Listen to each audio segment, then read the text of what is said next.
এই যে মিলন সাহেব, আপনি যদি আপনার সন্তানকেও বলে থাকেন, এই বক্তব্যের জন্য আপনাকে নিঃশর্তভাবে ক্ষমা চাইতে হবে। ছাত্র সমাজের কাছে আসুন।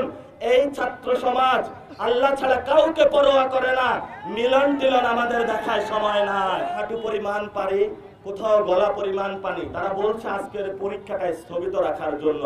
আপনাদের সন্তানদেরকে মন্ত্রী এসে বলল ব্রয়লারের মুরগি, মানে ফার্মের মুরগি। শেখ হাসিনা যখন বলেছিল ওরা রাজাকার, তখন ছাত্র সমাজ রাজপথে নেমে এসেছিল, তাদেরকে বাংলাদেশ থেকে বিদায় করে দিয়েছিল।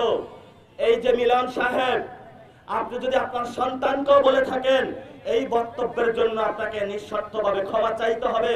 এখনো সময় আছে। ছাত্র সমাজের কাছে আসুন। এই ছাত্র সমাজ আল্লাহ ছাড়া কাউকে পরোয়া করে না। মিলন টিলন আমাদের দেখায় সময় নাই।